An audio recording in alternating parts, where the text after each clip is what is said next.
గచ్చిబౌలి భూములపై నేడు సుప్రీంకోర్టులో విచారణ జరగనుంది. జస్టిస్ బిఆర్ గవాయ్ నేతృత్వంలోని ద్విసభ్య ధర్మాసనం బెంచ్ విచారించనుంది.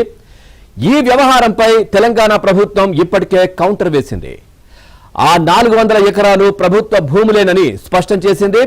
అందులో అటవీ భూమి లేదని, వన్యప్రాణులు కూడా లేవని చాలా క్లియర్ గా స్పష్టం చేసింది. 20 ఏళ్లకు పైగా 400 ఎకరాల స్థలం న్యాయ వివాదంలో ఉన్నందున అక్కడ చెట్లు మొలిచాయని సుప్రీంకోర్టు దృష్టికి తీసుకువెళ్లింది. ఇప్పటికే ఢిల్లీ చేరుకున్న తెలంగాణ సీఎస్ శాంతికుమారి నేడు సుప్రీంకోర్టులో విచారణకు హాజరు కానున్నారు. రైట్, ఇక ఇదే విషయానికి సంబంధించి మరింత సమాచారాన్ని మా ఢిల్లీ కరెస్పాండెంట్ సతీష్ అందిస్తారు. సతీష్, పూర్తి డీటెయిల్స్ ఏంటి?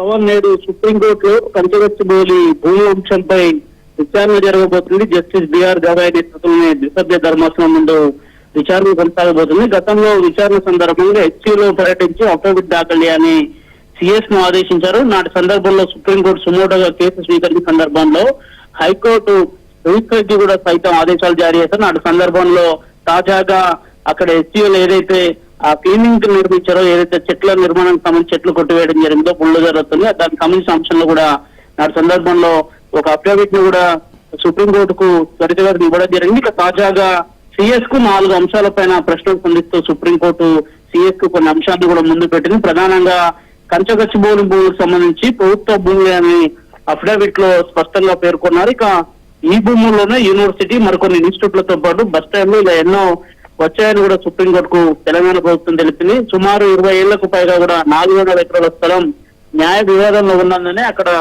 చెట్లు మొలిచాయనే అంశాన్ని కూడా అఫిడవిట్ లో స్పష్టం చేయడం జరిగింది. ఇక కంచగచ్చిబౌలి భూములకు సంబంధించి అటవీ శాఖగా గానీ హెచ్సీకి గానీ ఎటువంటి సంబంధం లేదనే అంశాన్ని మరోసారి తెలంగాణ ప్రభుత్వం స్పష్టం చేసింది. భూమి రెవెన్యూ రికార్డులోనే ఉందని, అటవీ శాఖ రికార్డులో లేదనే అంశాన్ని కూడా చాలా స్పష్టంగా ప్రభుత్వం తమ అఫిడవిట్ లో పేర్కొంది. నిబంధనల ప్రకారంగా చెట్లను తొలగించాం, చట్టాలకు లోబడే వ్యవహరించామనే అంశాన్ని కూడా స్పష్టం చేయడం జరిగింది. ఇక అక్కడ అనుమతి తీసుకొని తొలగించాల్సిన చెట్ల సంఖ్య 10లోనే ఉన్నాయని, వాటిని తొలగించలేదనే అంశాన్ని కూడా పేర్కొన్నారు. అయితే విచారణ సందర్భంగా సిఏ శాంతకుమారి సైతం కూడా ఈరోజు సుప్రీంకోర్టుకు రాబోతుంది. ఆమె నిన్న రాత్రే ఢిల్లీ చేరుకుంది.